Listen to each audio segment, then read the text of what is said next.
Hello, Chomaka. Nowadays, Wait. nowadays, I'm hosting you. yes, but then I need to tell them. Nowadays, it's no more Gagetsa Park where it's Gagetsa Bande. Some belief. Let her address you properly. Got again, she can call herself Gagetsa Park for today. Alright. Hello guys. Yeah. Hello, Chomaka. Welcome back to my channel, Chomaka. Guess who's back? La, la, la, la, la. Guys, I'm back. Hey, whew.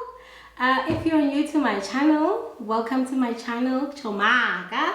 Please remember to subscribe, like, comment. Please, I beg, because I love you. Right here we have Mr. Lava. Stand asam forever, yeah. I am with. Please introduce yourself. Hello guys, my name is Vusmoz Nsobande, husband to Gagetsa Parkway. Forever. Welcome to my channel, baby. Welcome. Welcome guys. If you're gonna welcome me with good hands, we can continue doing nice things for you. But today I just came here as a supporting partner because I was there when she was actually like, you know what, going through the process and supporting from the start Today I'll be sharing about my gastric bypass journey. He is here simply because he's walked the path with me, and we're just going to be in conversation, and he'll keep me honest with things that I might be forgetting. Yeah. Just fix this. Just 1 second. Yeah. Here we go. No, it's fine. Okay, great. We're just fixing it. Get on the cameraman. Okay, baby. So most questions that people ask is, how did I go about having a gastric bypass? One day I was on TikTok minding my business, then I came across an account of Dr. Asante, who was illustrating an ECG balloon. It's a balloon that they insert in your stomach, non-surgical. And basically I think it just fills your stomach.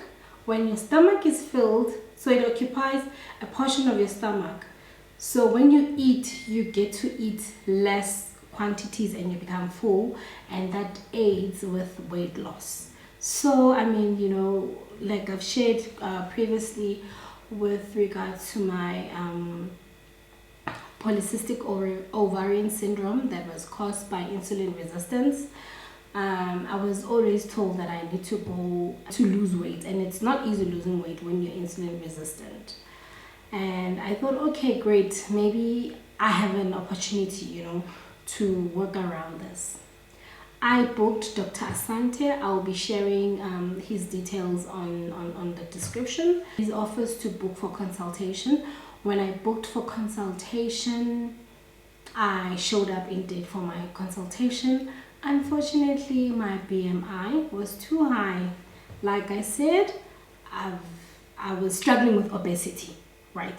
And I was struggling with obesity because it was starting to affect my health. Not confident-wise. Confident-wise, guys, always on I've point. got 100%, always on point. Confidence. Wardrobe full of clothes. I never struggled with style. Actually, not my clothes stay in the other bedroom, and like, yeah, the story for another day. We'll tell you about that. Anyway, continue, babe. Very nice, baby. No, I was just telling them. Yes, guys. So affect my health. So I had to attend to it. You know, I want to live long. I want to bear children. I want to have a good quality of life. Then Dr. Asante advised that unfortunately after you know, like during consultations, he took my weight, my height, and unfortunately I was not candidate for an ECG balloon.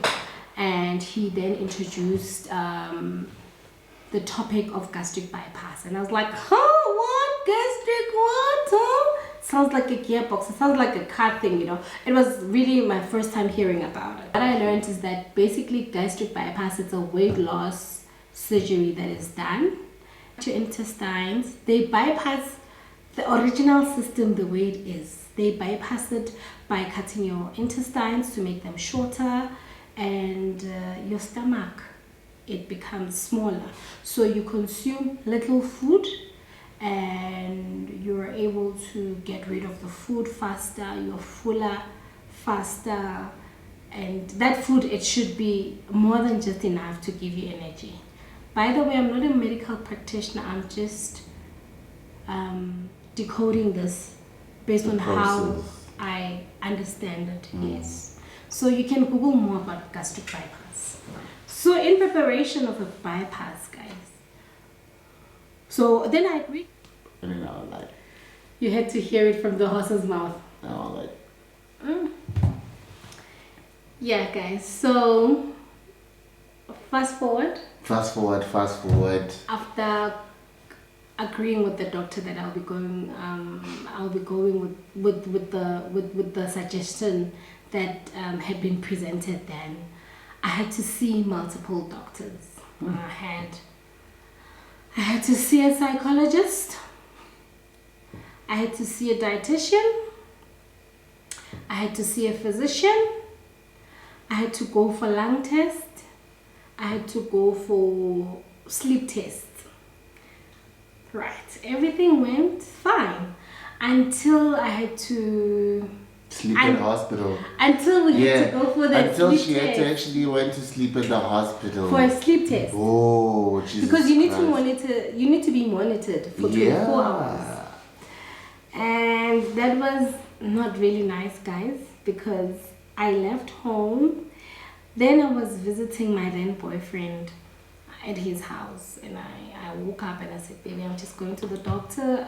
And after the doctor's appointment, I will be back in the office and I'll see you tomorrow. Guess what? Tomorrow's tomorrow. Admission. Yeah. I had no toiletry. I had no nightie. I had nothing. Nothing. I had nothing. Nothing. Nothing. But I saved you. Yeah, and I had to be monitored for 24 hours. 24 hours became 48 hours. And baby came, he brought me pajamas, toiletries, and everything. Thank you, my love. Skin sack. Yeah, and so with the sleep test, it turned out that they detected that I've got sleep apnea. So apparently I had 11 episodes in one night, meaning that I was out of oxygen during my sleep for about 11 times. Hey, angazi kuningi, but ke. And that was Yeah. because it was a journey. Like from the start, from the times of sleep apnea tests, they do all those like dietitian tests, from the food that we needed to buy. Like, mind you, at that time we had actually injected you. Yeah, and gastroscopy. I had to do a gastroscopy, and then also there was another test where the doctor had insert something into my stomach. I think it's an acid test. Acid something. Acid test or acid something. Yeah, it was acid something. I had to. Then I stayed with it for 24 hours. Then when I went to then they had to take it out and do a gastroscopy.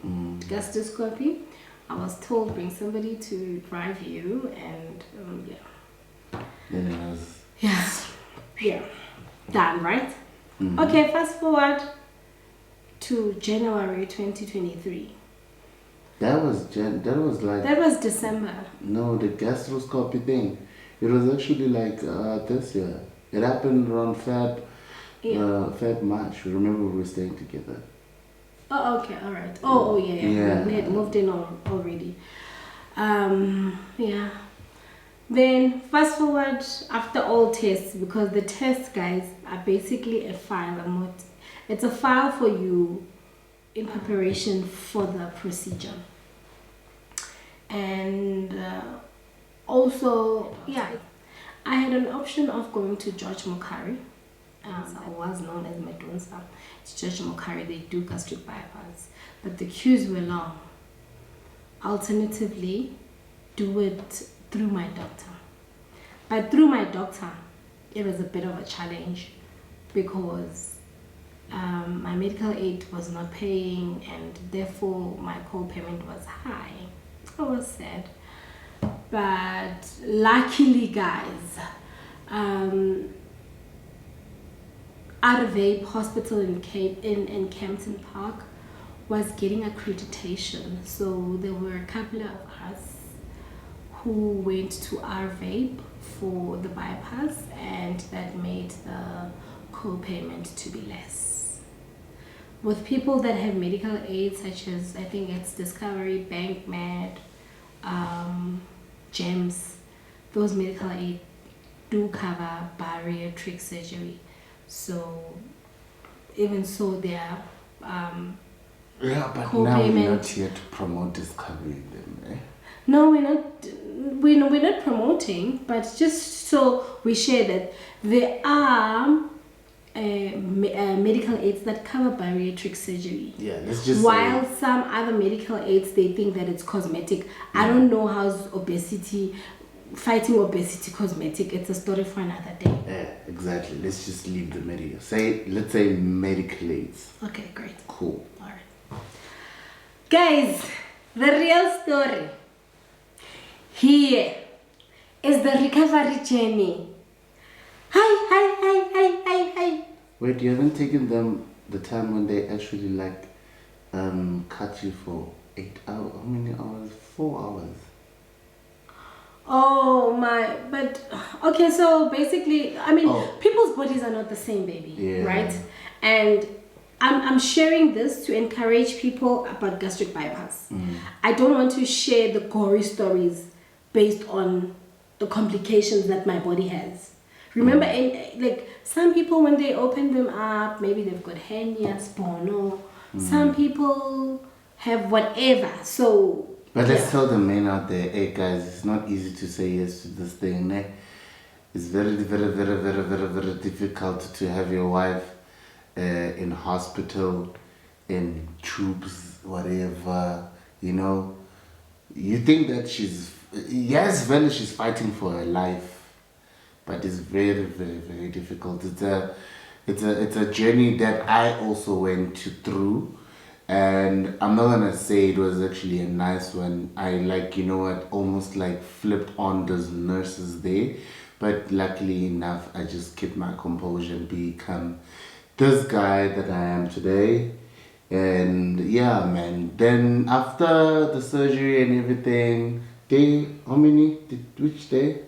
I was admitted on Tuesday and out on Thursday. Wednesday, Thursday, yeah, day 3 she came back.